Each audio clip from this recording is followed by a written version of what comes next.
All right, welcome back. Episode 35 of the 20 Pages Book Club. On today's episode, we have a lot to cover. First, we got to go through a quick weekend recap. Weather's nice here in Chicago. See what the boys did to get outside. We finished the wager, chapter 17 through the end. We give our final thoughts and scores, which then leads into a snake draft. We came up with some creative categories, so that should be fun. And then me versus Christian for the next book.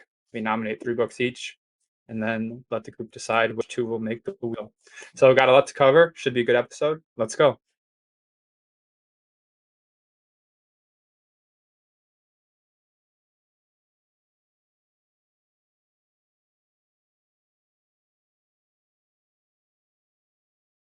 All right.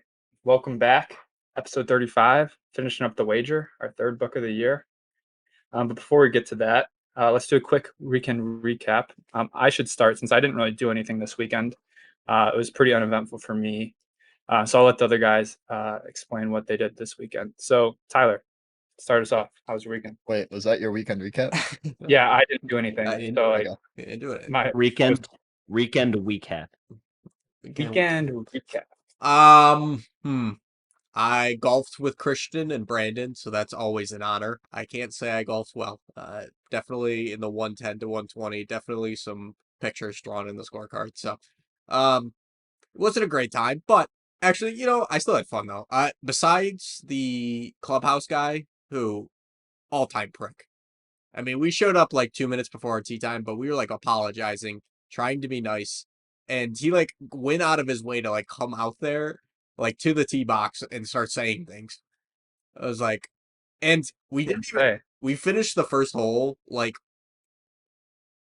so our tea time was 11:40 and we finished the first hole at 11:53. So we were not even like slowing anything down. So yeah, just all time prick move. And then we watched UFC 300 at a bar I watched with Christian, and that was great. Max Holloway with an all-time iconic UFC moment.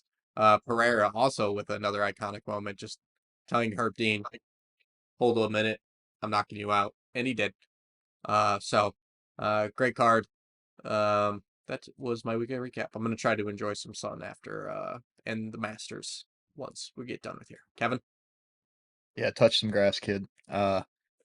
I Friday I finally saw Dune 2. Finally understand what the Lisan Al Gaib meme is. I didn't understand that for a while, so feels good to get that under my belt. And then yesterday played just a little par three golf. Wasn't great. Not a great par three golfer. So I guess I'm just not a great golfer in general, so that probably checks out. And then we went out to the casino to watch the UFC fights, so those were good. The environment was electric, people screaming, some people screaming too much, almost getting knocked out. But yeah, that was about it. Christian. Um, my weekend was pretty much the same as Tyler's weekend. I was responsible for dog sitting this weekend. Phoebe, Kylie's dog, was my responsibility. She's quite a handful. One night, I took her out before bed to go pee. She absolutely refused to go outside in the first place. I had to like walk over to her, put the leash on, took her outside, would not pee. We come back in, and I'm like filling up my water, getting ready for bed, pissed in the bed. Oh, Right before I was about to go to bed, pissed in the bed. I had to put the sheets, change them over in the morning. It was tough, but we recovered. Great round of golf. Um, More so because the vibes, less so weather was because of great. the way we played. The weather was fantastic. Got some sun. Um, Watched a good UFC card. It was a really good UFC card. And now we're here doing book club. It's been a solid weekend. No moment of boredom.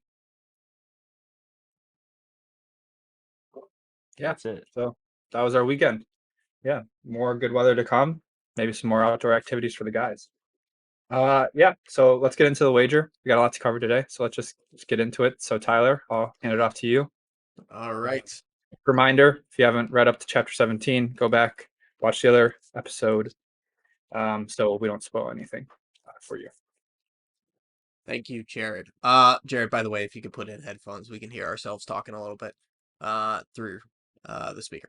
All right, part four. Deliverance. Chapter 17, Byron's Choice. Almost immediately, Byron regretted leaving the captain. It felt cruel, and more importantly, it was career suicide. The choice was immediately punished when their mast broke on the longboat, forcing them back on land until the storm passed. However, it did provide an opportunity at a classic double cross. Byron, Campbell, and a few others volunteered to return to Wager Island in search of additional materials. What they planned was a reunion with Cheap. Upon return, Cheap was reinvigorated. Wow. Reinvigorated. Wow. Rager Island sounds like a music festival.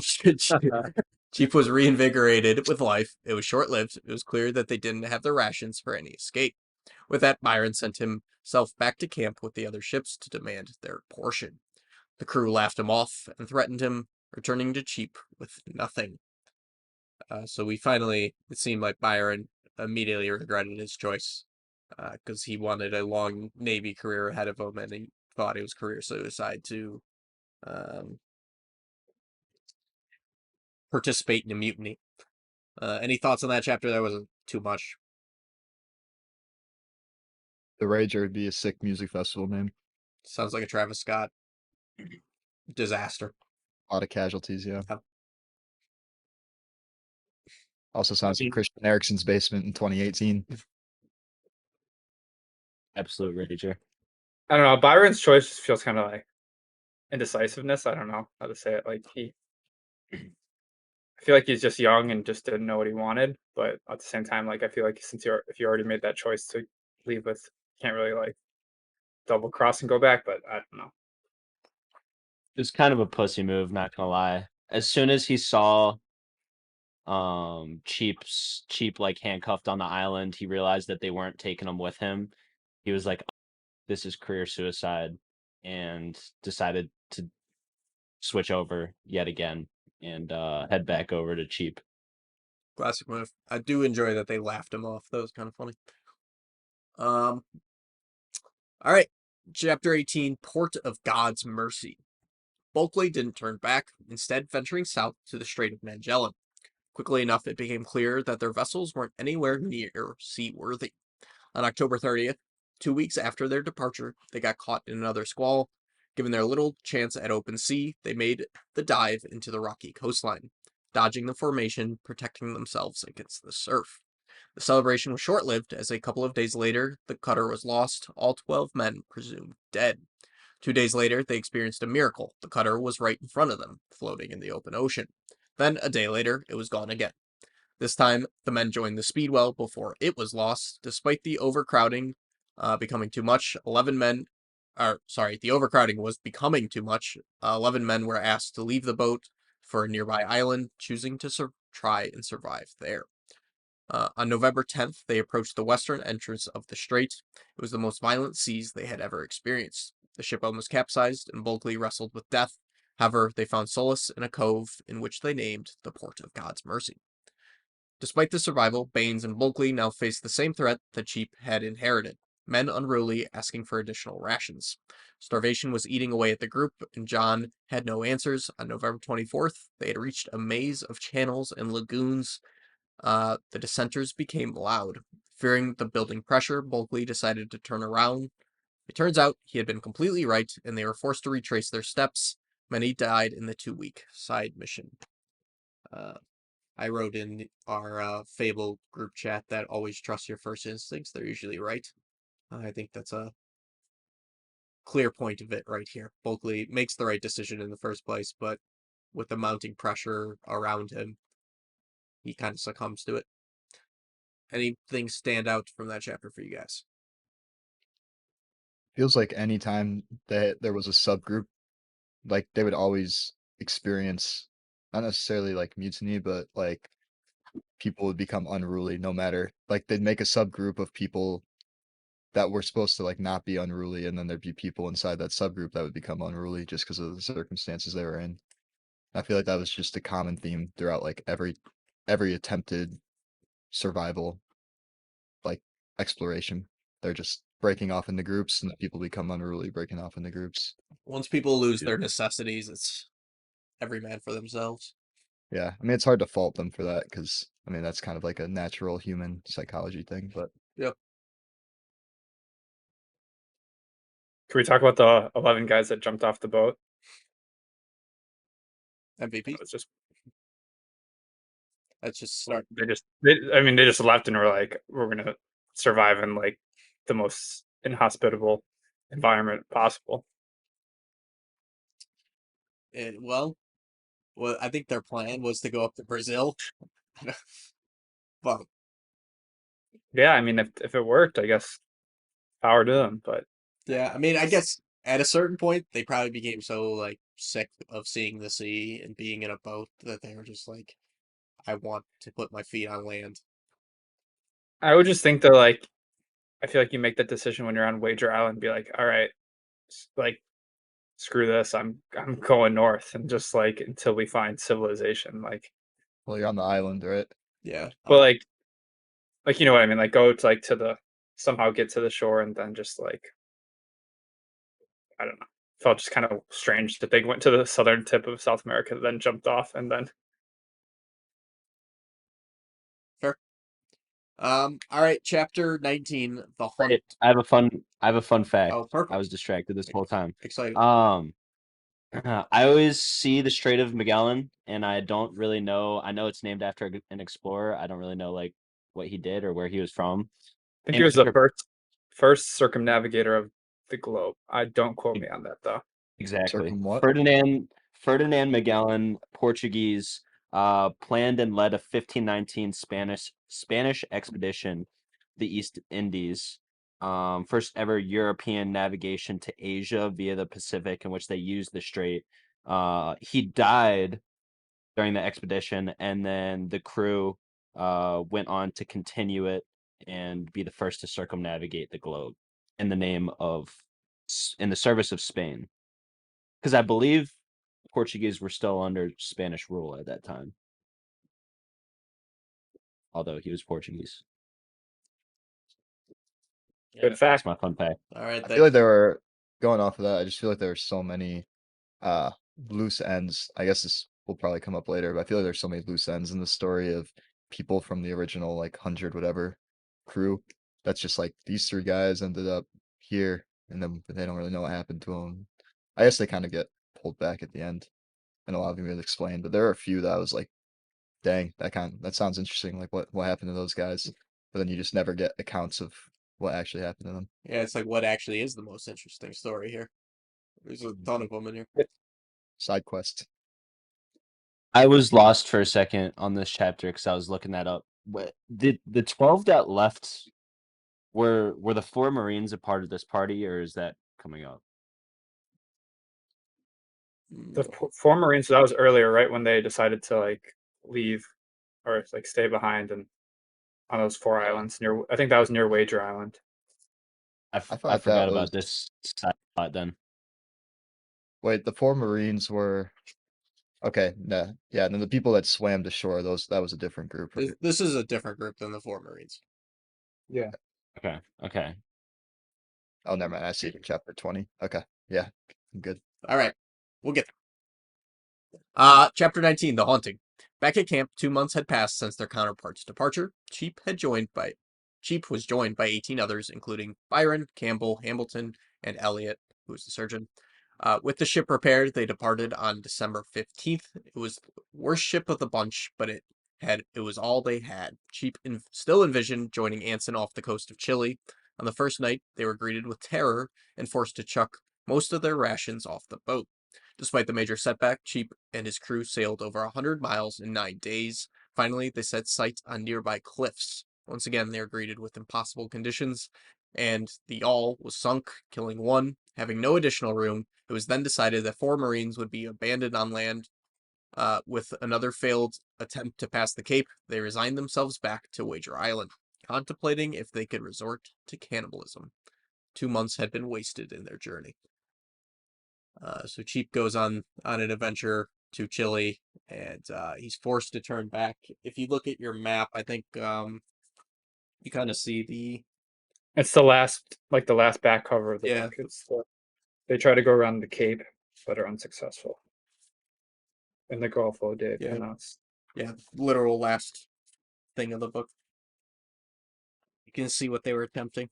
You think with the ship they had, if they had made it around the Cape, there's no chance they were. No, I mean they're in the straight Pacific Ocean at that point. I mean, And they also had like no idea what they were doing. It took like the natives coming and basically guiding them to yep. Siloe. I think it's crazy how like even if you were stranded in these areas today, you'd probably still be like you're probably still gonna be dead. Unlike like the last book we read in Different Stars Above, like you're making that journey, you're probably good nowadays. There's Yeah. civilization there. I mean, with the Panama Canal now, that's not like no one is traveling through the Drake Passage voluntarily. Like, Yeah. Yeah, true. Like- I think you'll see in my summaries I wrote shout out to Panama Canal at some point because like I can't imagine. There's a reason that had to be built because this just sounds miserable. That's a good question though. I wonder if it's still used. There's videos of people traversing the Drake Passage. I imagine there's some from like Brazil probably that goes around the Cape at the right time of year when they know more about weather patterns and stuff like that. But Yeah, sure. So now I'm confused. These 4 Marines, do we ever? This is one of those. No, I think they're dead. I think I just they were like bands here. there was something that said like they were never heard from again. I think Yeah. so. Only one of the groups that got abandoned ends up coming back, so we'll see that in the last chapter. Chapter 20, The Days of Our Deliverance. Bulkley and his crew now floated through the strait with their damaged ships. On December 7th, they passed through the remains of Port Famine, a failed Spanish colony. Over the next couple of days, they battled the narrowing strait. Finally, on December 11th, they arrived on the eastern side. Still, they were starving. Given this, the group set their sights on Port Desire, taking in the nearby seal population. However, the surviving party was soon cast away at sea by a raging tide, forcing a tough decision. 8 men remained on land. In a tough decision, they decided to abandon them. Over the next couple of days, they floated aimlessly. Slowly, members of the group continued to die. Finally, on January 28th, they set their sights on the port of Rio Grande in neutral Brazil. There, they finally found life. The townspeople worked to rescue the crew. Of the 81 that ventured on this group, only 29 remained. So, the group that's abandoned here is the Speedwell group, which we'll hear from later. They've obviously this is the first group to find help. So, in a way, do you think Bulkley was right, or do you think Cheap would have found it if he had the resources? I mean, is right and wrong about like who survives Yeah, they both in survived. the story? Yeah, a lot of people survived, but I guess the person that was most successful was Bulkley. Maybe It's tough though. He had like different motives than Cheap though. Yeah. Cheap was still on this last ditch effort to parlay with Anson and fight the Spanish. So Anson basically accomplishes what Cheap was just like trying to do by himself. Yeah. Granted, Anson had the best ship of them all, and had a lot of clear advantages. But yeah, Cheap goes through the deep end. We'll see coming up. All right. Part 5, the last part of this book, Judgment. Chapter 21, A Literary Rebellion. Peace wasn't found in Bulkley's new residence. Being the only one who kept a journal turned out to be a curse.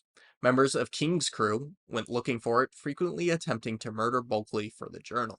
Specifically, King and his crew. Seeing the deteriorating condition, Baines fled to England. What are you laughing about? the repetition, I don't know. I just found it funny. Sometimes use an adjective or Get shit on. a couple times in a row and it's funny. Sorry, Tyler. I didn't mean to. I just Hey, it's all right. Last one I called it the carpenter a piece of the ship when it was clearly a job on the ship. So All right. could be worse for you.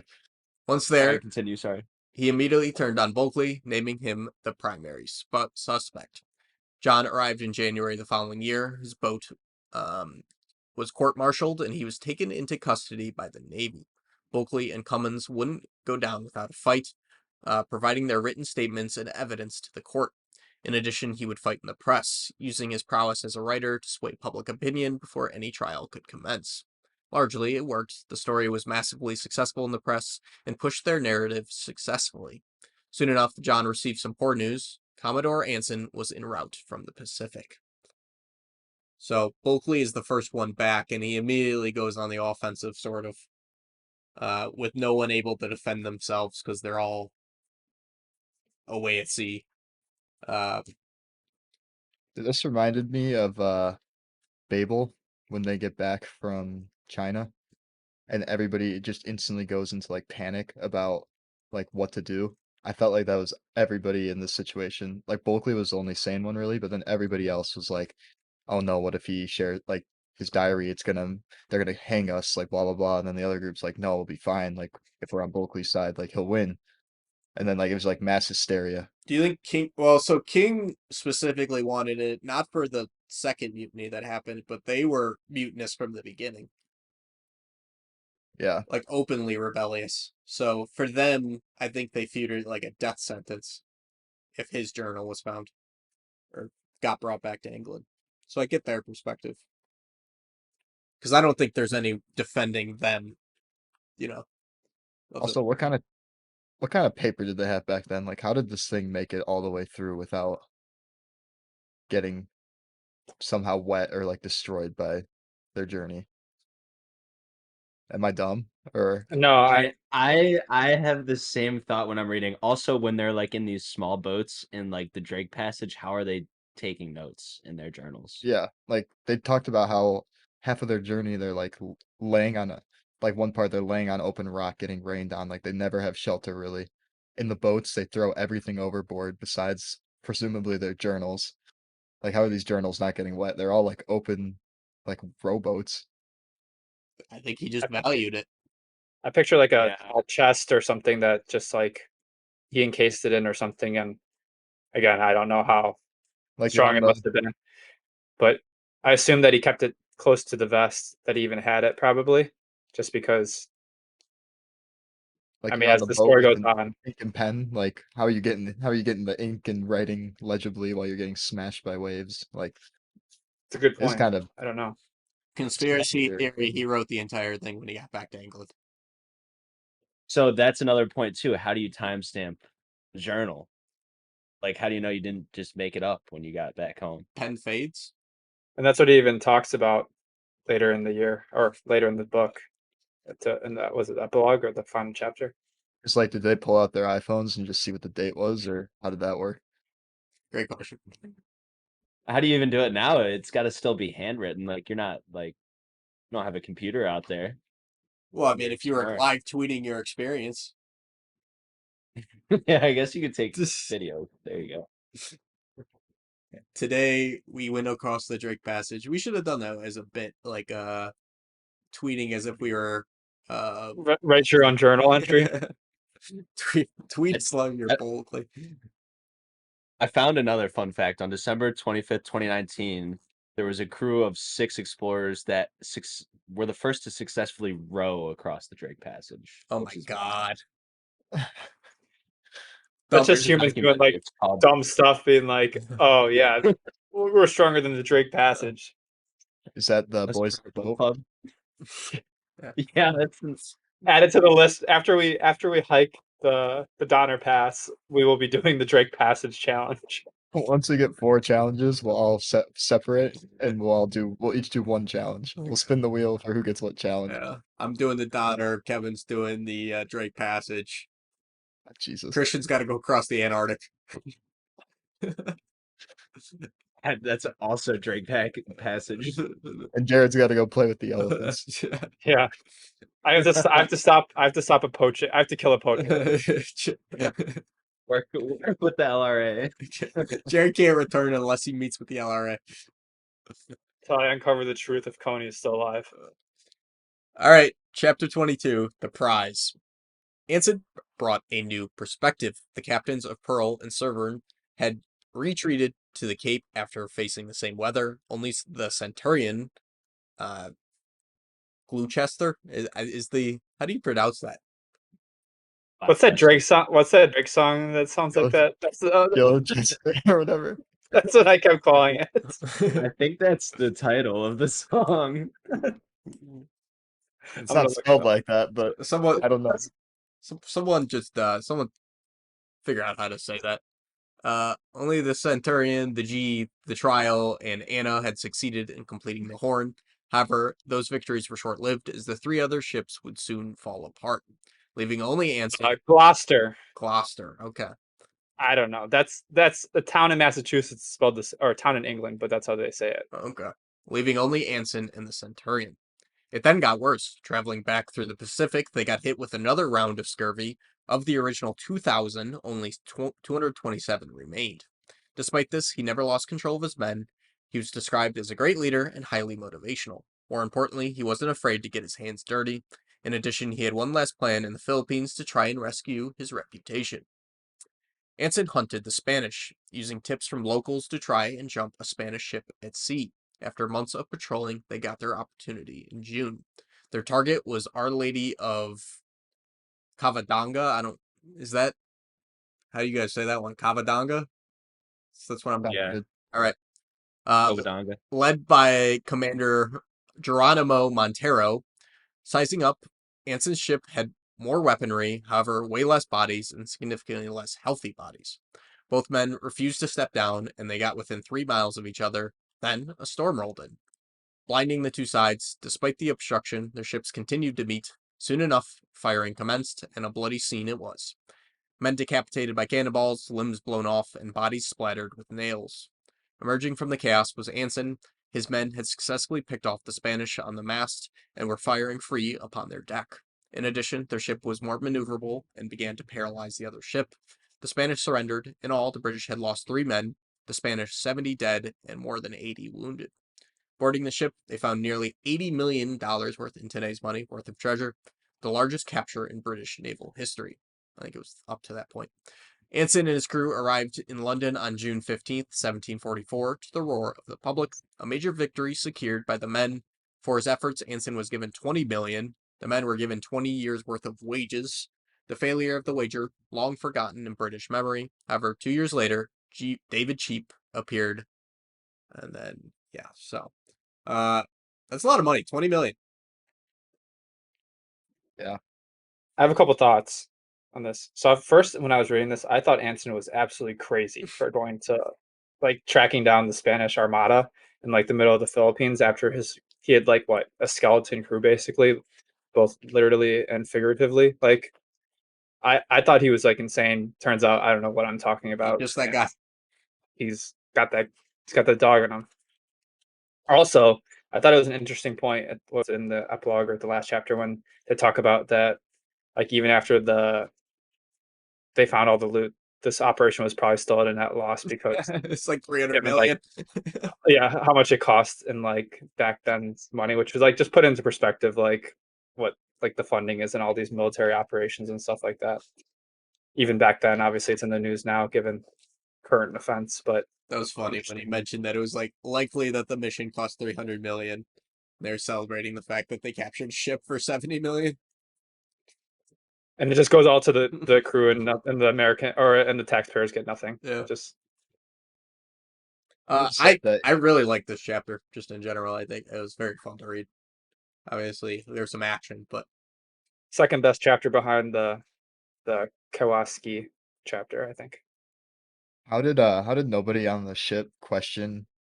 Didn't he say they were going? I forgot exactly what the details were. Was it that they're going to China, or was it that they were going somewhere else and they ended up sailing to China? And then he's like, "Oh, actually, got all of you. We're going after this ship. We're gonna try to intercept the ship."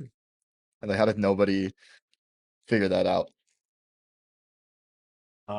Shogun reference, Tornaga in the show, they try to portray what Anson did here, and put on a poker face, you're gonna do one thing and then do the other.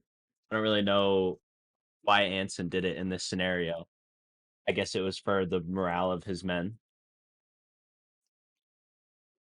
Also, Plays it close Go to the ahead. chest. Also, Shogun reference may not be great in a group where only 2 people have seen the show, but Maybe the audience is. maybe the audience has. All right, Kevin, what were you gonna say? Wait, Jared it was gonna me. say something? Okay. I'm gonna say Also, something can too. we talk about the part where they literally hop off on this island, the ship like disappears, and then it just like magically comes back like with the tide and like a week later? Was Like that that was just like, wasn't that like, didn't they like get off like on their way from the Oh yeah, they got off. like they have to go off at like an island, the ship like drifts away, and then like I'm sure the they thought tide they were took gonna. it back in though. Like the storm probably takes it out, but like once things calm down, the tide just takes it back in. So it kind of makes sense. I just feel like it's dumb luck, and some of this stuff is just like, and like also going to the conspiracy, like how much of this is actually like true? Like I don't know. Yeah, you can just write down anything in your journal. Can you imagine they just stole 80 million from the Philippines and just said they took down a Spanish ship? One thing I forgot to mention back in chapter 20, but I added it to the fable today because I was like, this is insane. The guy that died when he was 82 on the mission in 1742, I didn't even realize that. he endured like scurvy, multiple like shipwrecks, all this stuff, and then he passed. It's like he finally passed at 82, and I was like, wait, what? It's like Jesus, I guess pour one out for him. is there such a thing as retirement back in these days, or Probably not. do you just work Well, until you die? There's no social live security that long. benefits. No. People didn't even live close to that long, and he was out there Yeah, doing. the probably average life expectancy at that time was probably like 45. Built different. He survived Facts. scurvy. What a guy! I didn't realize that. All right, chapter 23, Grub Street Hacks. Presumed dead, they had returned. Soon after their escape had failed, they were approached by a local indigenous tribe. One of them volunteered to guide them to a settlement. After traveling for weeks, only Cheap, Byron, Campbell, and Elliot remained. Using the local expertise, they switched off traveling by land and sea. In June 1742, they arrived at Chiloa Island. Another one, that's just a guess on the pronunciation, but I'll continue. Hospitality. I actually think you did pretty good with that. The hospitality was quickly ruined when the group was seized by Spanish soldiers. For months, the group rotted in a prison, or rather a hole. Then they were moved, taking the opportunity to meet with Don Jose Pizarro. There, they learned much of the Spanish fleet had met the same fate. After 2.5 years, the 4 men were released. Campbell decided to stay behind, growing close to the Spanish. The remaining 3 ventured back to England. Returning home, Cheap discovered that Bulkley had declared him a murderer and failed captain. He would fight that in court. In the 1700s, a group of tabloid writers had emerged in the public press called the Grub Street Hacks. They immediately ran the story of the wager. The press ran with every account they could get their hands on. Conflict reports flew. With that, the British Navy summoned everyone to Portsmouth. A trial would find the truth. The one thing I do like about this chapter was that Don Jose Pizarro just comes back and he's like, "Oh yeah, our ship's kind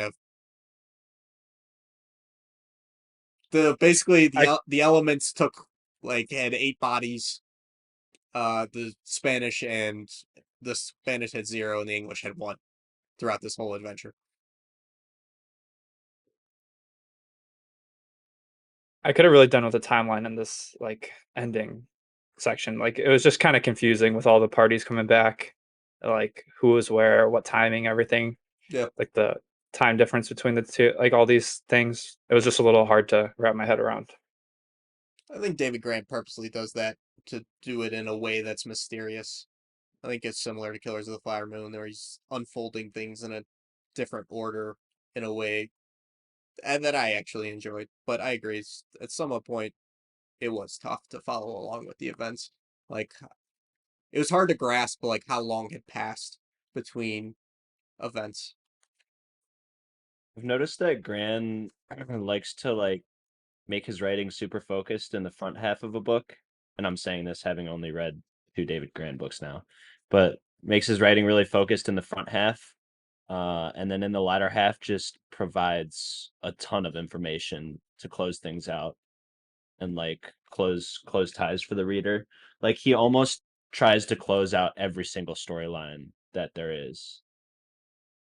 I think part of that is he doesn't want to tell you, because I think there is a lot like left up to interpretation of like what actually happened, what didn't happen, who was in the right, who was in the wrong. I feel like he just at the end of his books, he really likes to provide all that info, so then like us as readers, we can kind of make our own conclusions almost on what we like think the right outcome was, I guess, or like what we expected to happen versus what did actually happen. Like I didn't expect the wager just to not get, what's that word, like prosecuted. People didn't get prosecuted, like it was just closed, the whole case. Yeah. I was just like, what? Like that's not what I expected at all. All right. Chapter 24, The Docket. I didn't write much for this. The group of men all boarded the HMS Prince George. For the first time since the island, they were reunited. In addition to finding the truth, the court had a more important alternative motive, maintaining the image of the British Navy. I think this chapter was basically to set up that the British Navy didn't actually care about finding justice in this case. It more cared about its image. That's basically what I got out of it, which we'll see ends up happening, and Kevin just brought up. So I'll just read chapter 25 right now. Chapter 25, The Court Martial. On April 15th, 1746, the trial commenced. 13 judges were leadership members of some kind of another. The judge was Sir James Stewart, not the gay one. Vice Admiral and Commander of the Portsmouth ships. I couldn't pass it up. Vice Admiral and Commander of the Portsmouth ships. Notably absent was Anson, but he assured Cheap that he still supported him. Arriving at the courtroom, something was amiss. Nobody was really ever told the charge was against them. It soon became clear why. They were being offered an amazing bargain deal. With that, one by one, the witnesses refused to testify against each other, except for Lieutenant Baines, who received a slap on the wrists. Everyone walked away free. While the behind-the-scenes facts are unclear, it's easy to see why the British Navy wanted the case to disappear. As mentioned before, the greatest purpose of the court was upholding the image of the British Navy. Military failures had caused the press to largely turn against the Navy. Even Anson's victory was laughed at due to the fact it likely cost 43 million pounds. It all goes to say the British government needed as much public support at the time that they could afford. So the story had to disappear, and it did. So, what do you guys think about the court case?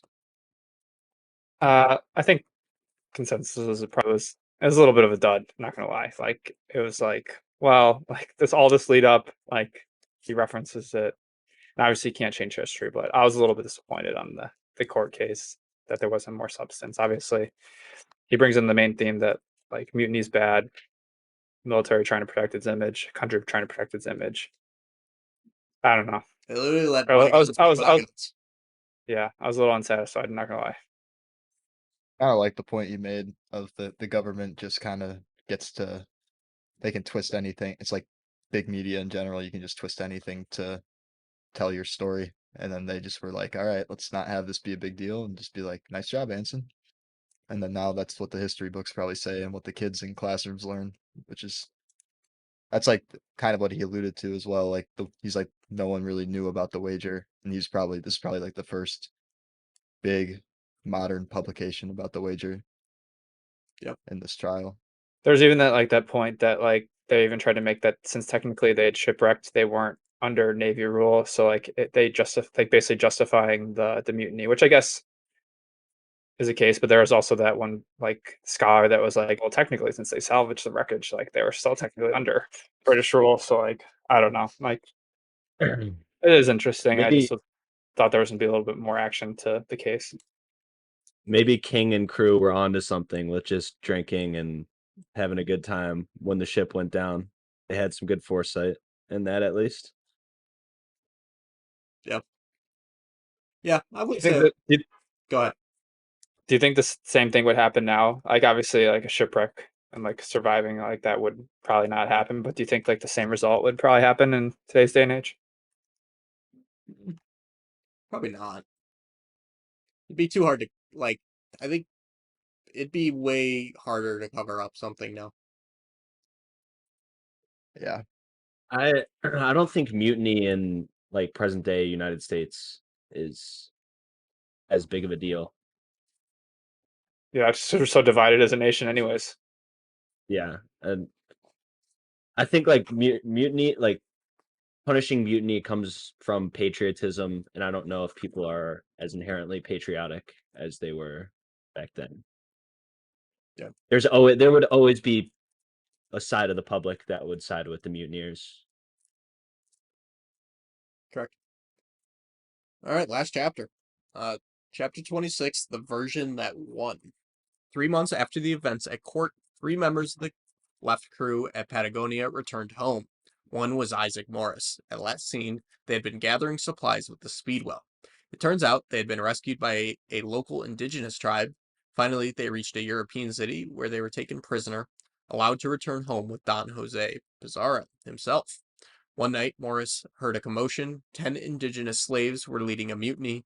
It lasted just over an hour until the group was shot by Pizarro and his men, or jumped off to their own deaths.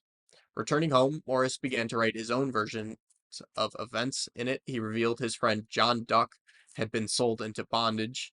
The once free black man was likely never free again, which sucks. Despite all the stories of hardship that emerged from the expedition, the one that gained the most popularity was Anson's. As Grann put it, the Empire had finally found its mythic tale of the sea.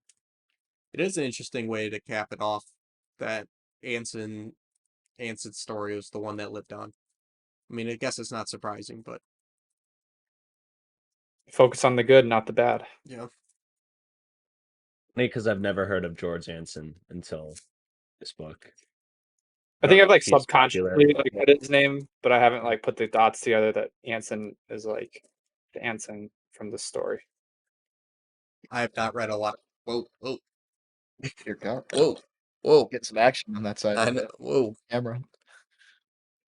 Not Like what. UConn Go ahead. UConn basketball, no one's talking about them not making the tournament for a few years there. They're just talking about how they went back to back, you know?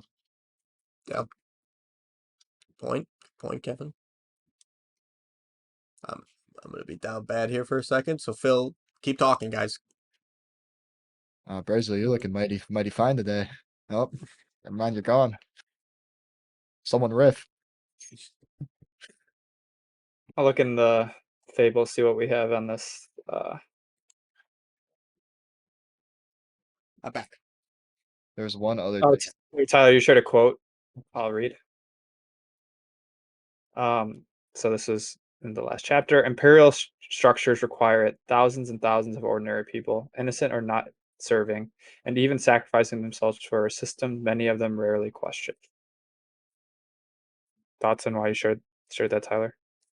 I was gonna bring that up actually. One, I think it's a really good quote and true.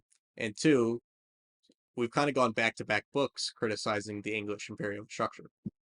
I mean, if that quote isn't exactly what Babel's entirely about, then you know, what else? I was gonna say we've read now three books where we talk about the British imperialism.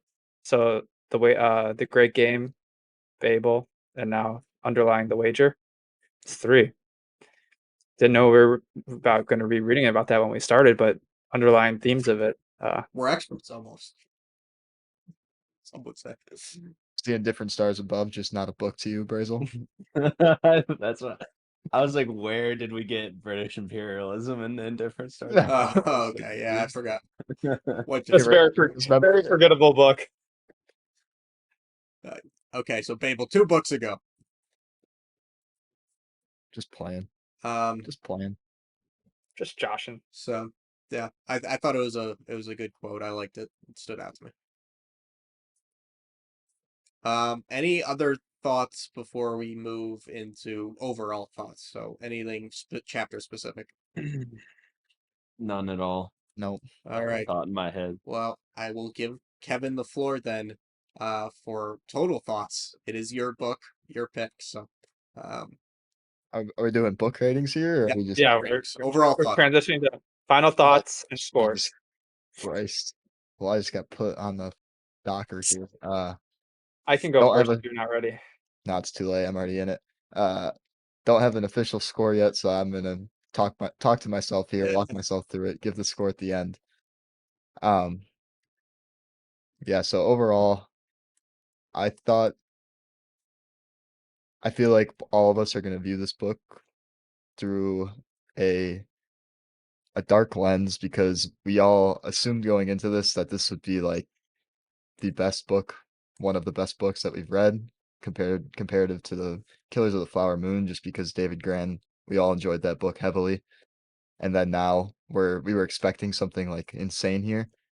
And personally, I don't think we got as great of a story as Killers of the Flower Moon, and I think everyone's gonna agree. But I also don't want to take away from the fact that it still was a good book. So overall, I thought the setup, this is one of the books where I actually enjoyed the setup. I enjoyed a lot of the information. We talked a lot about the style of writing that David Grann has. Christian mentioned that, how in the beginning, uh, it's more build up, and then at the end, it's very informational. Here's what happened. Lets the reader kind of generate their own thoughts around the topic, and he doesn't put a ton of thoughts into your head for you. So you could all leave the book thinking different things, which is kind of what we discussed at the end there. Like, I didn't even take away that last quote that Tyler talked about, and that's actually a pretty good quote. Um, I did not enjoy the overall. I'm gonna keep comparing this to Killers of the Flower Moon, which is kind of shitty, but I did not enjoy the character development in this one as much as Killers of the Flower Moon. I feel like I only really learned about 3 to 4 main characters, which I mean, almost rightfully so. Like, a lot of the other people were just pawns in the story, but it was similar to the Indifferent Stars Above, how I wish we would have gotten like a little more insight to some of the other characters and some of the stories that went on. Enjoyed the side quests a lot. I honestly enjoyed the style of the quick chapters, how you could just, the chapters were short and sweet and they got to the point.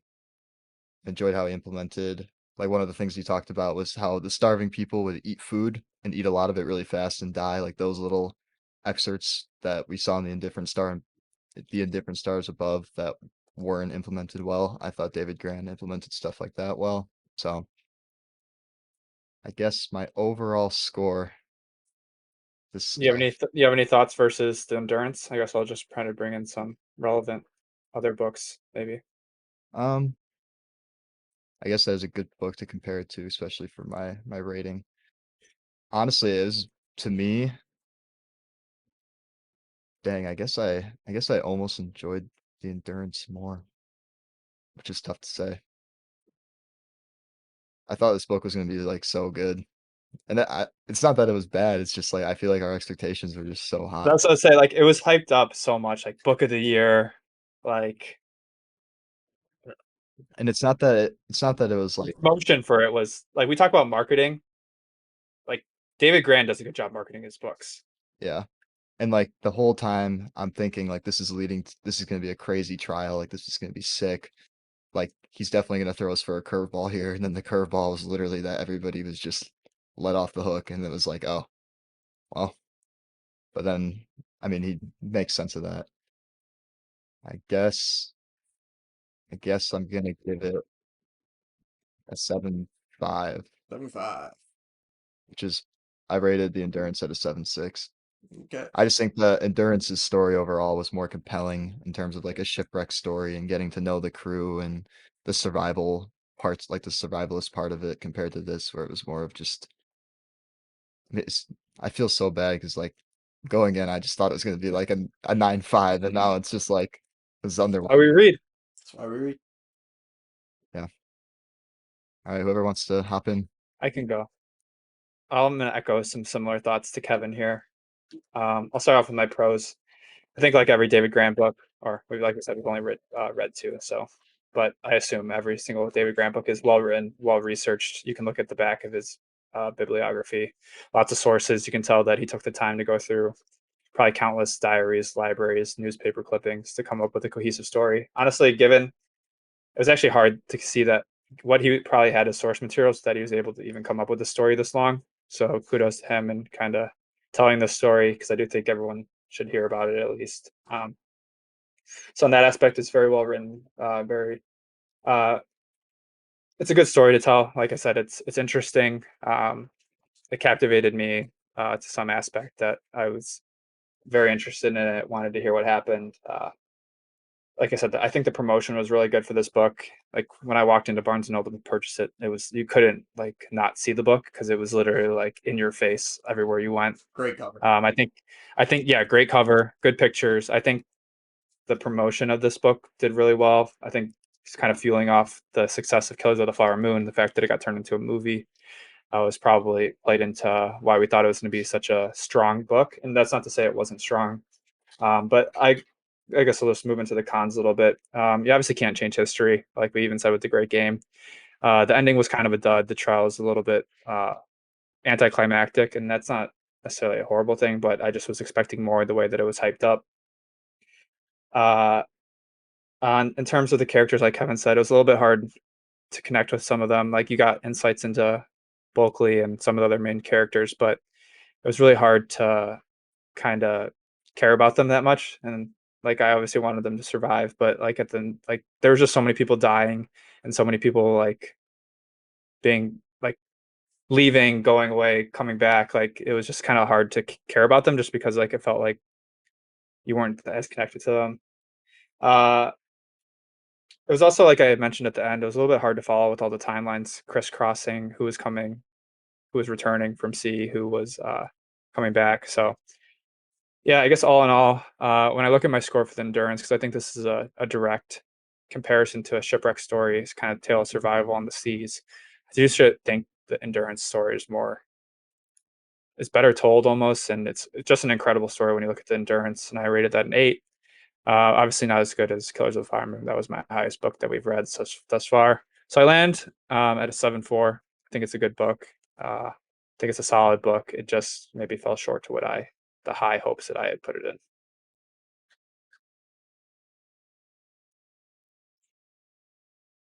All right. All right, who's next? Christian, you want me to clear the runway, or I can go? I'll take off. You can wrap things up because I'm gonna keep mine really short. Oh, okay. I was about to. Okay, so I'll make the same two comparisons that Jared and Kevin made. Comparing to Killers of the Flower Moon, definitely not as good, not as good of a story at all. And I think Grann's specialty might be just from the hints that we got in this book too. I think Grann's specialty might be Native Americans. He seems super well researched on the topic, and when he writes about Native Americans, he writes about them really well. A lot of times defends them against um, the actions of explorers and the people that took over their lands. So he has good perspective on that front. Um, so I liked Killers of the Flower Moon better. Comparing to the Endurance, I agree with Jared's point that the characters in this book were not you couldn't make connections with them as well as the Endurance. I thought the Endurance had really likable characters. I don't think I liked one character in this book besides maybe Anson. That's about the only person I can think of that I sort of liked and was like a decent human being, I guess. Um, the ending was unpredictable yet still underwhelming. So but in all, I think that this book, like I don't think this book was gonna fail. Like from the outset, it was never gonna fail. It was maybe just going to fall short of expectations, which is exactly what it did. Um, so I'm in the same exact boat here. I have to rate it under endurance, but over a couple of things that I've rated in like the low sevens. So I think 7.7. No variance here. Or 7.4, like 7.5, 7.7. or Praise will go 7.6 here. it's a wrap. It's a wrap. I'm not going there. So no. Echo a lot of the thoughts that everyone said, so I'm not gonna repeat anything. I'm not gonna generally try to compare it to the two other books because generally I agree with everything everyone said. The pros of this book, I actually disagree with what has been said from the other three. I actually enjoyed the ending of this book a lot. I thought it was really well written. I think he tied everything together that I cared about, and while I don't think you can ever personally connect with the characters in this book, I don't think that's what it's trying to do. So I think it accomplished what it was attempting to do very well, and I was genuinely like happy to pick up this book at the end. Like I read the last 60, 70 pages all in one sitting. So um it left an impression on me. So I really enjoyed it. David Grann does have this writing style where he puts the facts out over the first half of the book or maybe 2/3 of the book and then kind of unravels it with you at the end. And I think that style really works for me. He did it in Killers of the Flower Moon, maybe better, definitely better, but I still thought it was really good in this book. And also, you know, this is something I'm genuinely interested in, so that helps. So I really enjoyed this book. I thought it was a good, fun read. I don't think it's a great book by any sort of the imagination, but I really enjoyed it. It's actually going to be my third highest book rating. I'm going to give it a 7.9. So by Tyler's scale, that is the third highest book I've ever rated on here. I'm looking at your scores right Critical now. dealer. You're tight window here. I'm a- 6-4 I'm a- to I'm a- 8-7. It's hard to escape a 7-1 between a 7-3 for Tyler. It's just the it's It is just interesting. it's just how I rate, but I mean, my reviews are generally less than the Goodreads. Like if you were to times the Goodreads rating by 2, I mean, most of the time, I guess that's true for all of us. It's generally less, but um, We're hard critics. we're hard You gotta- critics. You gotta But really wow us. the low 7s is what I give a book that I thought was still well written, but nothing. Can you order the book club average scores for me? I don't know I why did. it's not.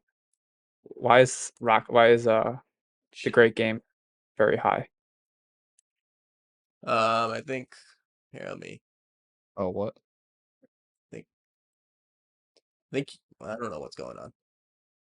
I think. Oh, so I think someone set Broke yourself. the filters. Wait, hold up. Let me reset the filters. All right, there we go. All right, you can see where it is now. Okay. So the wager goes in below the endurance. 6th place. Sixth place. I think that's fair. I think Point kind of well right in done. line with like those books like Rocket Van with the Old Breed. Like a good solid story, just not anything that blew our doors off. 6 out of 17. So yeah, that was the wager. Let us know your thoughts on Fable. We'll leave our reviews too. So but our short reviews maybe. But yeah, that was The Wager by David Grann, Kevin's book. Kevin, solid choice. Good job, Kevin. And Thank God. yeah, let's Not what I wanted, but it's what we got. we'll take a quick break as we prepare for snake draft. We have some fun categories, so we'll catch you guys in snake draft. All right, welcome back to the snake draft portion of today's episode. One of our favorite competitions. We got a little makeshift draft categories here. These categories are going to be the following: worst ways to die at sea, a lot of options there. Pick a ship name, and this is not a ship name from the book itself. It's make up your own. It could be a ship name from the book. I Yeah, guess. technically you could use one. But obviously you want a cool ship name. So you've got to get the brain juices flowing there. The third category, pick a surviving party to join. That includes subgroups in parentheses, as per Tyler Brazel. And then for worst places to sail in a wooden boat, which is another interesting category. So there's a lot of room here for some shenanigans to go on, and it can get really interesting. So pick the order today. We're gonna do the good old Tyler holds up highlighters and I say colors, and somehow he generates an order from this. This is pink, by the way. Mm. Right. Oh, You know a lot about that color. Okay. Well, Uh, that's weird. I'll choose pink first. Okay, pink corresponds with Jared. So Jared, pick your spot in the draft. I'll go two. Jared and Okay. pink. Jared goes 2. All right. Can someone write that in? All right. And then our Kevin, go again. I'm gonna choose green, like your eyes, your beautiful eyes. Green corresponds with Christian. Pick your order, Christian. 4. 4. Kevin? Well, I'm guessing you made blue me because it's my eyes, so I'm gonna choose orange. Okay, you're gonna choose orange. Orange is me, so I'm gonna go. Read them like a book. Colors match the drapes. God, jeez. That's terrible. I'll go first. I'll go first. No, I'll go third. No, Like, no, do it. no, I don't no. know what I want to Jared rattled. He just rattled you so hard. do. He's even turning red. Well, He's no, got sent to I'm the just, shadow realm. I'm just sunburned. Christian can attest to that one. Tyler just got sent to the shadow realm. Not Jared Scott. It's a weird comment to make. Um, Says you. all right. So we enter the draft portion. All right, with that, Brazel is up on the clock. On the yeah, the clock. 1-1. 1-1 pick. I'm scared if I don't pick this category, but I'm gonna skip it. So I will do worst places to sail in a wooden ship, and I'll just stick with oh shit, no, maybe I don't want to do that. Oh no, he's rattled. Flustered. No, you know what? I'm just gonna do it. I'm gonna take the worst place to sail with a wooden ship is the Antarctic. I'll take the Antarctic. Shout out to the Endurance. The So- whole wait. Antarctic? Can you No. do that? No. Yeah. Wait. We're picking seas here, or are we picking what? Well, I mean, the Endurance tried to ship through the Antarctic, and It was the Drake Passage. Just say the Drake Passage. that's not the Drake Passage. Yeah, they The did. Antarctic is the entire southern. They went through the Drake Passage as well, hemisphere. or like around the Drake Passage. So we're not accepting this pick. I- Yes or no? I think you have to be. You have to I be think more you have to be specific. Yeah, I'll take the Drake Passage. Yeah, Okay, That's that's Pick. that's a good pick. I mean, it's just, not a clear 1-1. Because Tyler was going first. Yeah, there's a lot of ways you could go with that. I don't know if that was the right way, but I guess we'll find out. I was struggling. Go ahead, Jerry. Okay. I'm gonna pick a surviving party to join. I'm gonna take Bulkley's crew. They were the first to get back to England. They didn't have to be prisoners. You got back and they were able to publish their story first, so they had their. Yeah, obviously it didn't matter come to trial, but they had the ability to get their story out first, kind of sway the public perception maybe. Yeah, when I look at the others, everyone else went to prison pretty much or was cast away for a lot longer. So Mm, I don't think Yeah. that's a good pick. I mean, explain. I don't Way to think. explain. Well, I don't want to tip picks. That's the problem here. So maybe I'll just wait for the person to pick it, and then I'll agree with them and tell them they made a great pick. I like that. Okay, so that's what I'll do. Okay, Kevin, go ahead. All right. Draft board was made about 2 minutes ago. Kind of small in every category, but I'm gonna choose the worst ways to die at sea, and I think this is just the clear and obvious one is drowning. Okay. I think a lot of these deaths that you're gonna have that you guys are gonna bring up are gonna be quick and painless. These drowning, you're fighting for your life and just inhaling water, choking. Isn't it said that you don't die for a few minutes? So your lungs are full of water, but you don't actually like die for a while. So you're just probably sinking. Just But you pass out. You just kind of go out of consciousness and existential. See, you probably see God. Hmm. Which isn't necessarily a bad thing, but the fighting part, especially let's say if you're in Tyler's body of water, the Drake passage that he selected, not a great 1-1 pick, but to pick. If you're drowning in that passage and just getting tossed around by waves and you're getting little breaths of air, but then inhaling water, choking. I think you picked the deepest draft pool in round one. I think you picked the Yeah, What do you mean? Pick a Well- military ship is Well, literally infinite. true, but well, I was gonna say I think you almost picked one of the best ways because it's like drowning's like just like, oh, like I'm just drowning, like Like if I got left off the boat and I was just like, oh, I'm just drowning. I'm like, Yeah, I don't. but like, It's but like worse. if you're accepting your fate, like if you get thrown off the boat in the Drake Passage, you're dead. Like you have to come to the realization you're donezo. Like I just kind of like float on my back until like the waves take You me. drown. I know, but like it's kind of like I think it's a good pick. It's just I think it's early to draft that category. That was my only. I think Yeah, I was really. definitely on the draft board. I just don't know. Yeah, like I said, it might be a little too early. I think you could have. I don't know. There's a lot of things. All right, Christian. Finish off. All right, Tyler. Great minds think alike. I don't know how this fell to round one, pick 4, but as a surviving party to join, I'm taking Anson's crew. Yeah. I'm not a part of the court martial. I might get my share of the treasure. 20 years of and wages. I get to. Is that what it was? Yeah. I don't know. I get to live in fame. I get to live in fame too. So, Anson's crew. I guess I didn't consider him a part of the crew, but Same. it's so it's fine. Yeah, I mean that's that.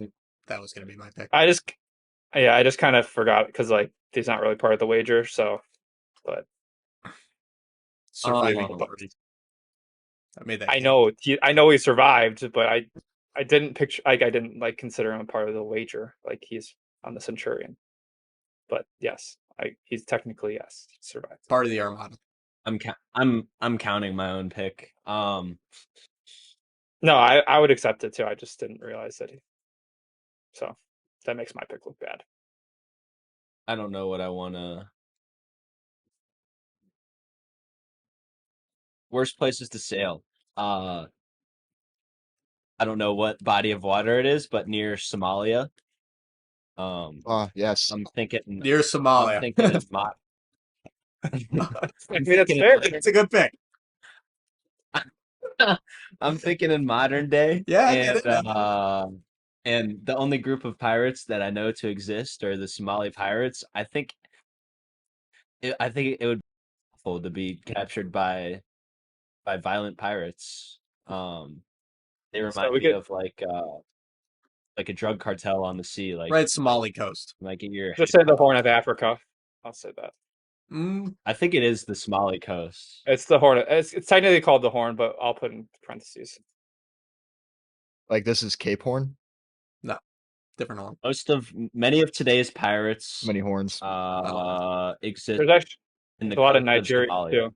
Yeah, good pick. Horn of Africa. I don't even know what that is, but sure. Okay. Kevin, go ahead. Well, because he didn't choose Cape Horn, I will choose Cape Horn.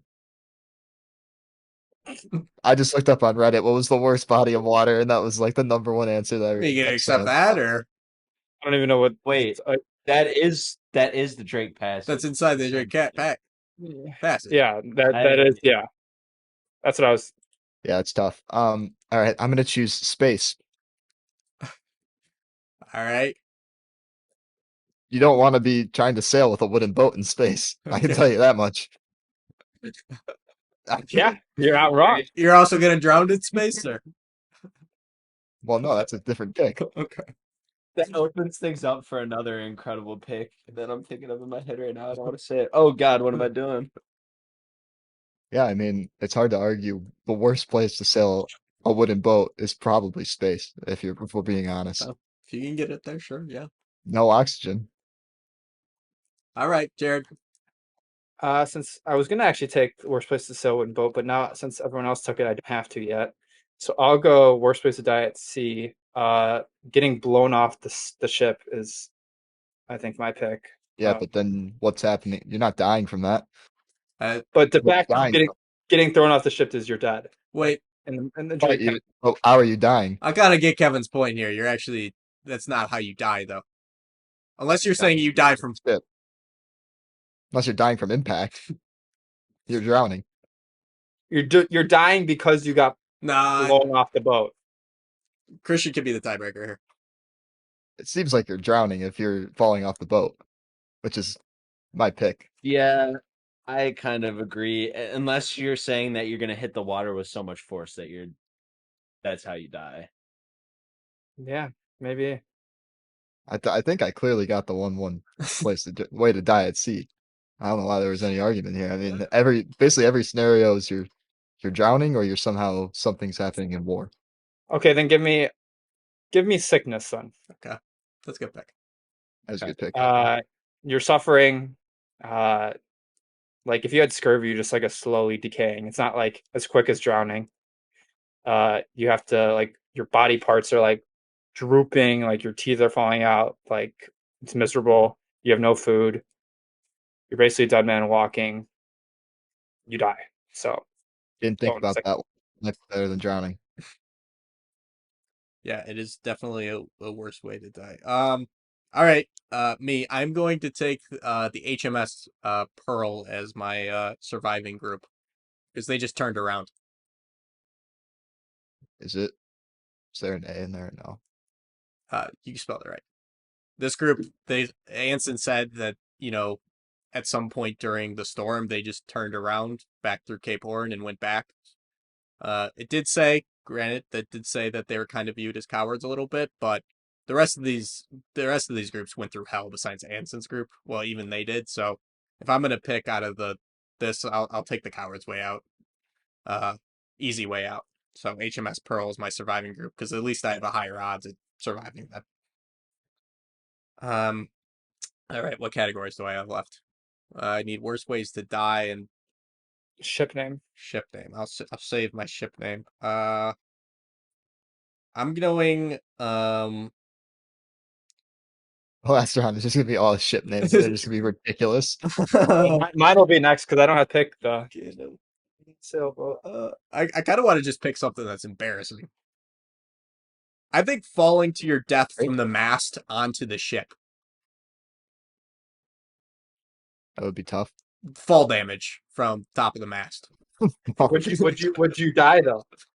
Well, it did say people died that way. Yeah, but there's a chance you don't die. It's the category is worst ways to die, so the assumption is you did die.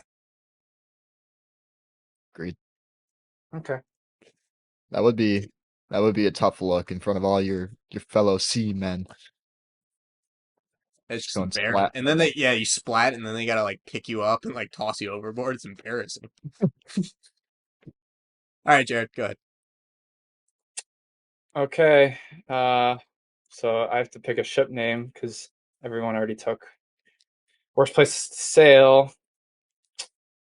I don't know. You know what? Give me the Endurance. It's got history. It survived a long time. And the whole crew survived. It's got a lot of weight behind it. I think it's a solid name. Got solid meaning. There's obviously a ton of categories. I went for a more serious name rather than a funny name, so we'll see how that plays out.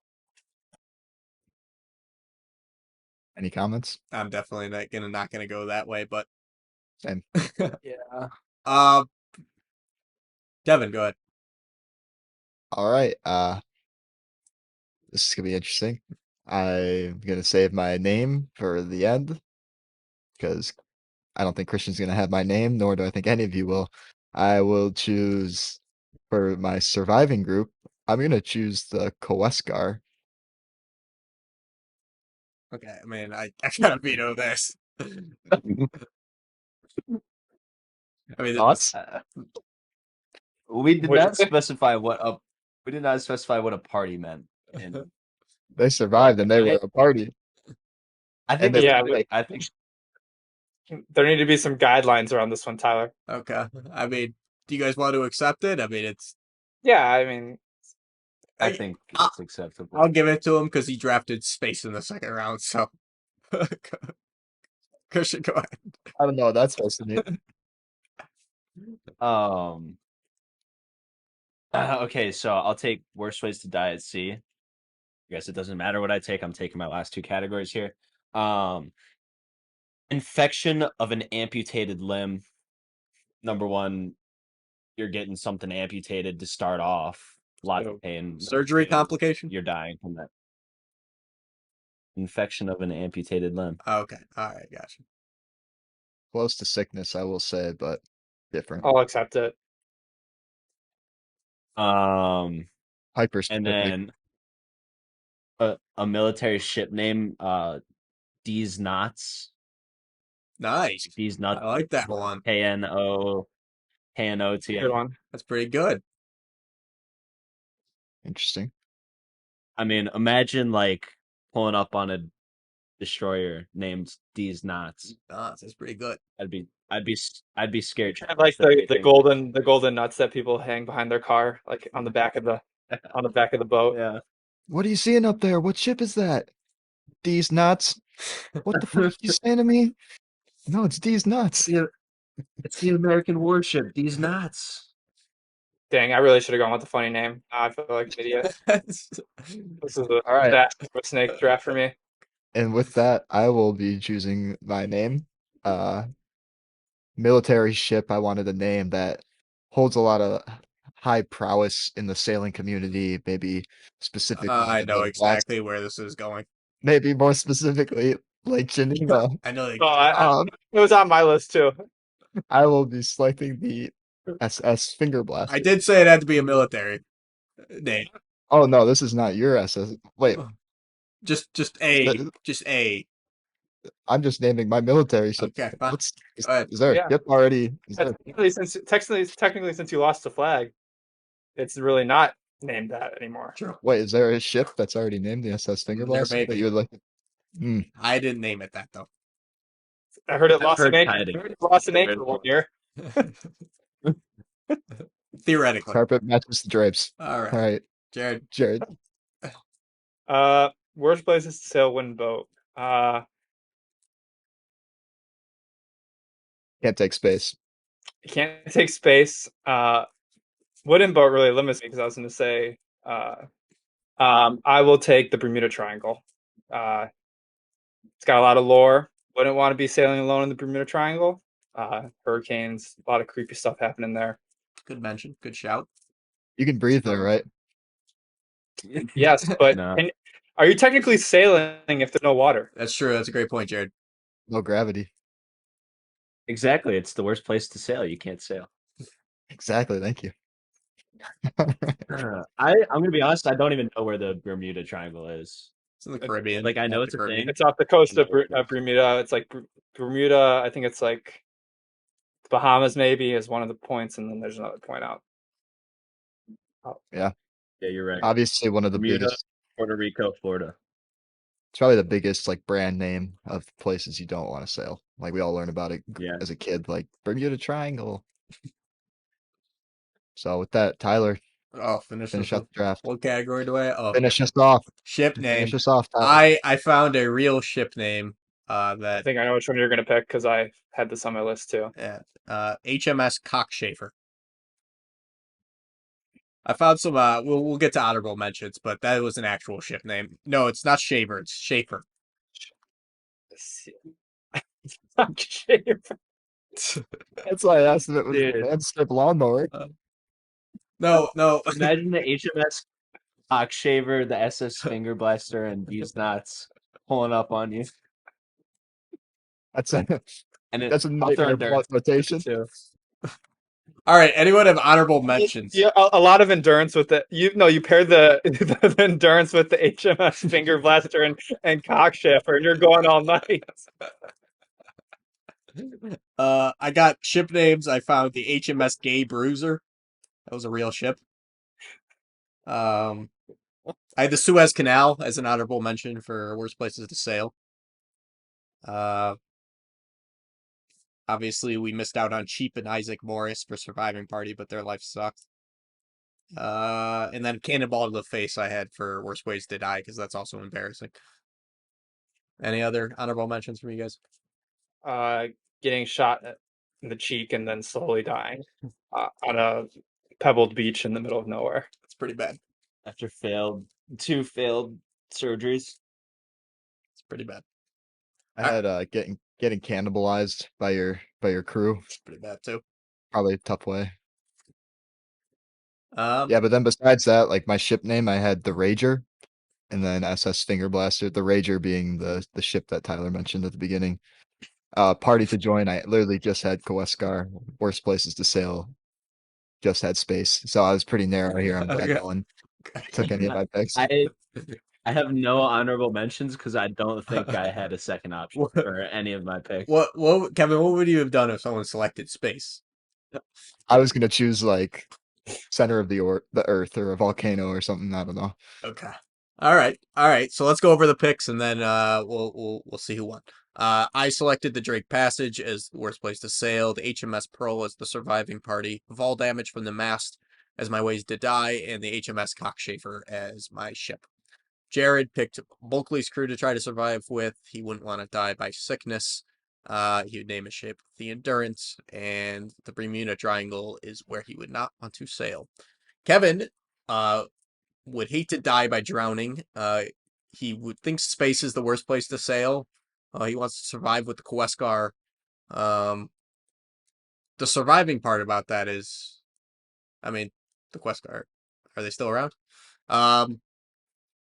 Military ship Yeah. name is the SS Hopefully alive. Finger Blaster. Hopefully alive. Yeah. And then Christian wants to join Anson's crew. Worst place to sail would be the Horn of Africa. Worst place to die, infection of amputated limb, and his ship name is D's Knots. Clever play on words there. So, everyone make your picks. I'd like to urge all of you to really think about Oh, no. the creative aspect of this game and the separate the art from the artist. Gotcha.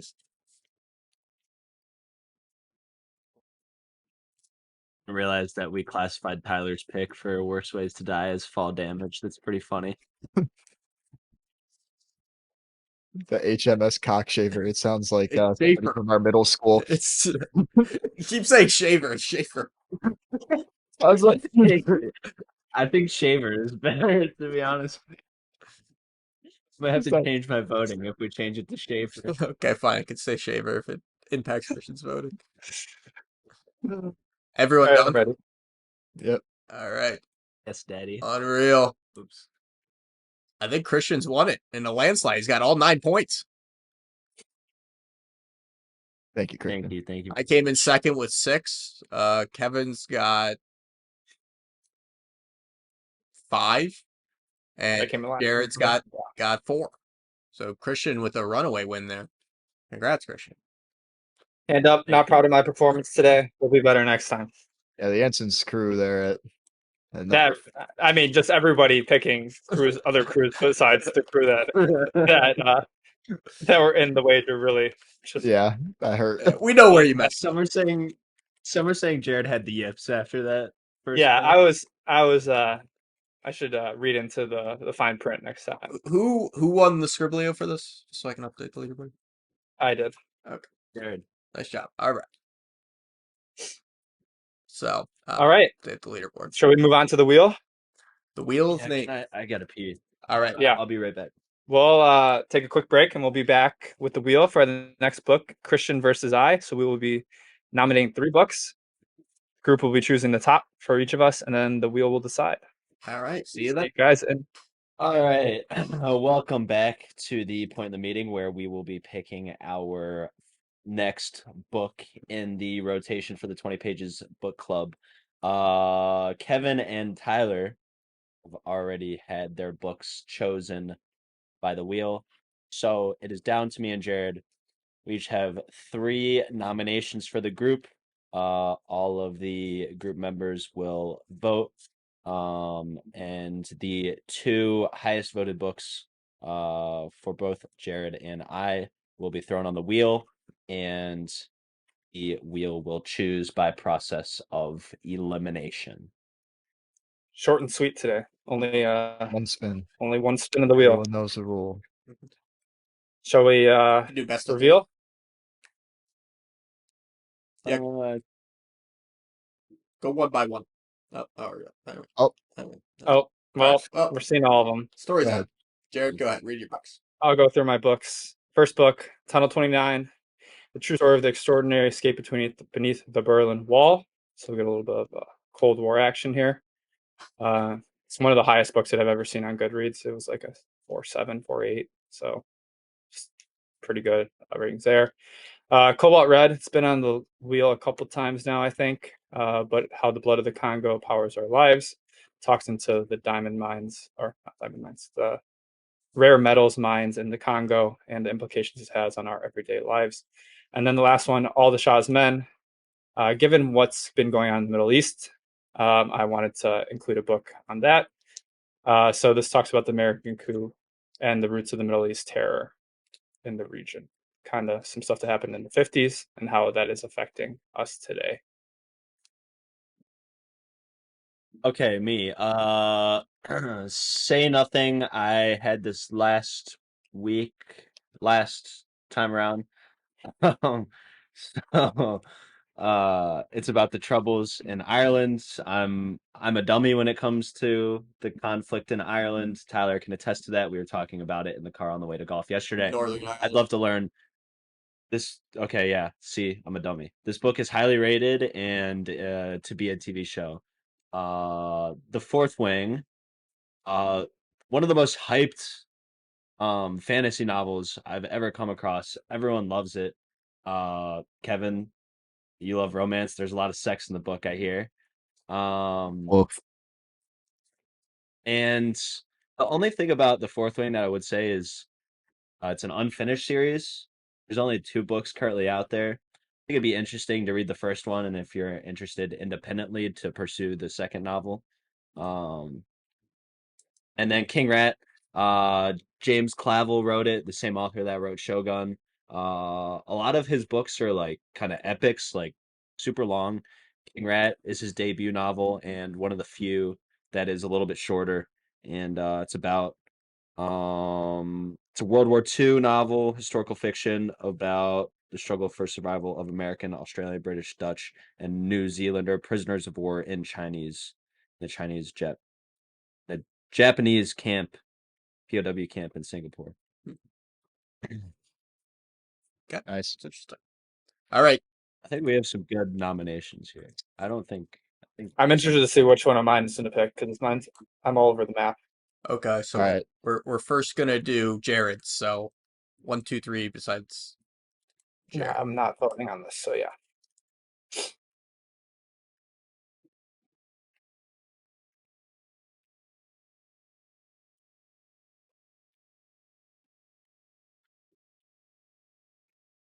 I'm ready.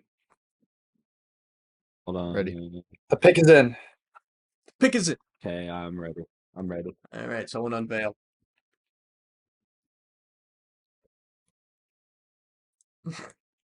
No one's unveiling. I'll unveil. Oh wow.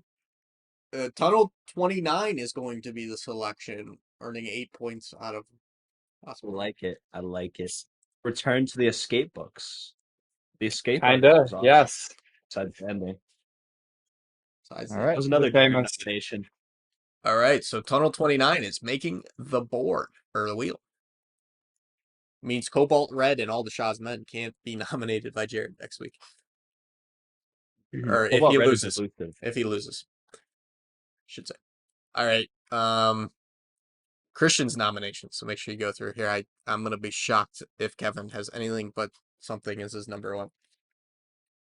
What's that supposed to mean? Well, I would hope you would be the same well, in honor of fantasy. yeah, big fantasy guy. Everyone ready? Yes. All right, let's unveil. Fourth Wing got 6. Say Nothing got 7. So Say Nothing is going to be our winner. Fourth Tyler rat. just said the We all had King Rat, Fourth Rat. Sorry. we all had 3 different orders. Well, I guess yeah. So Say Nothing scrapes by, thankfully. So See, I actually wanted to Okay. read Say Nothing, but I put it at the bottom to try to get, like I knew you guys were gonna pick Very it, so I put it at the bottom to try to, yeah. Spice things up, I'm variability. working over here.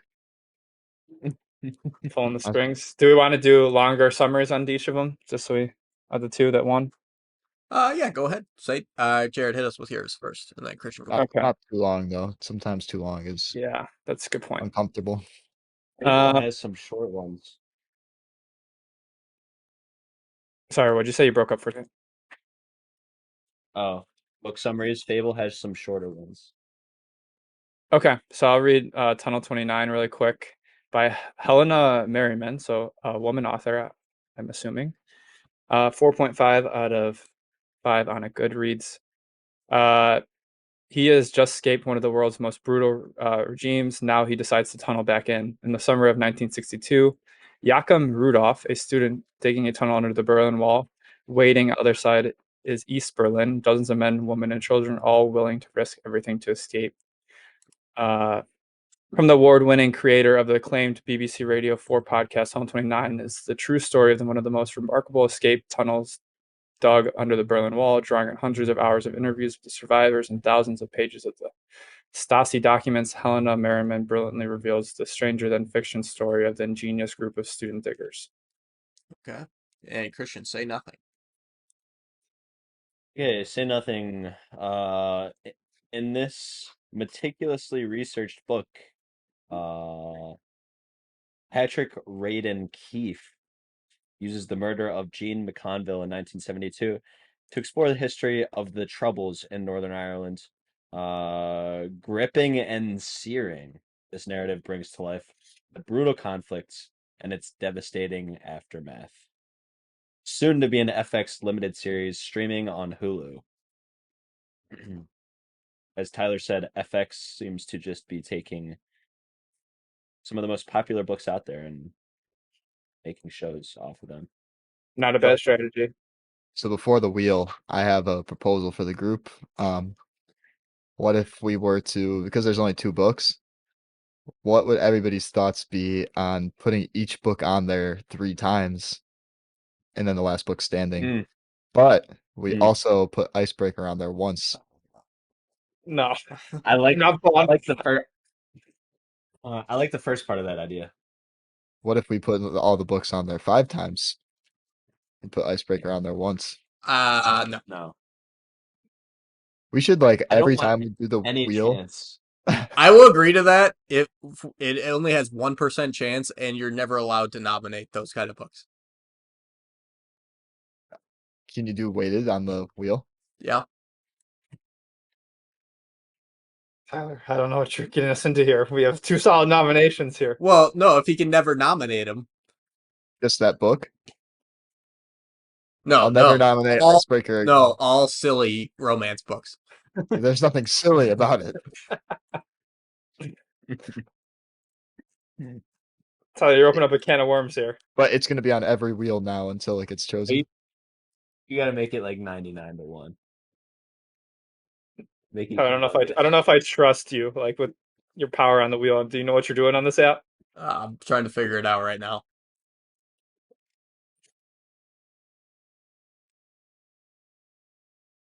Make Wait. it 99. No, more. You want it high. No. We want it low because the probability is 0.1. I mean, Like, you want it to be spun on. You want it All to be right, spun on. it's in there. That's it. Everyone can see oh, this is perfect. Stop. No, stop. You want it bigger. We want it Fucking bigger. Yeah. We want it like a. Oh yeah. Good boy. Oh, damn it. Good boy. Holy. It just flashed before my eyes. 80 More. I'm messing with it. Give me a second. higher. 99.5. 1.1 is good. Oh, we need like.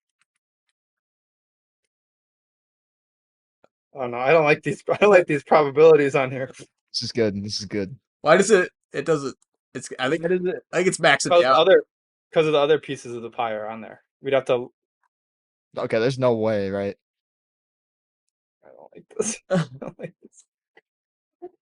All right, do it. All right. We're doing it. All right. Thing.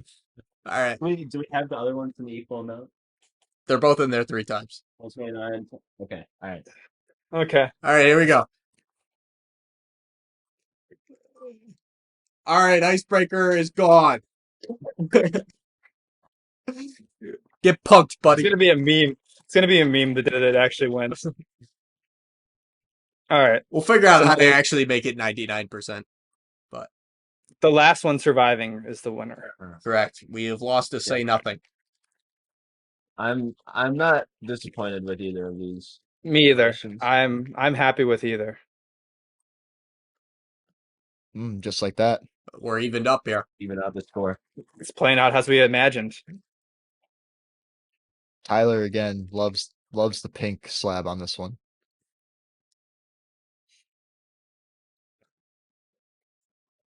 All right. Uh-oh. It All could be right. it. This could be it. This could be it. It's gonna come down to the final spin. It's coming down to the final spin. We would not want it any other. Remember, way. it's the one that remains. So whatever this lands on is not the book. For the folks at I home, love when you mansplain to me. All right. for the folks at home, we have never seen anything quite like this. Oh, it's Oh, Say nothing wins. Say Nothing is going to be our buck. Christian selection has made it. I'm excited. I am too. It's been a book that's been on our list. I think it was number 2 on our original. Yeah, I put it on there. I put it on there probably in March last year and kind of just floated around. 441 pages. Right in our probably a 3-meeting book, if I had to guess. Yeah.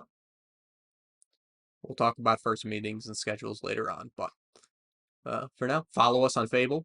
If you want to read along with us, it'll be a good opportunity to see what we're reading and keep up and chat with us in real time. So make sure you follow us on our community there, which is the 20 Pages Book Club. Yeah. Just so you guys know, there was only one hardcover left on Amazon, and I just got it. So Probably just in your warehouse, buddy. don't call me buddy. Yeah, don't buddy him. He deserves to get buddied. Fine. All right. All right. So we'll see you guys for the first meeting of Say Nothing. Goodbye.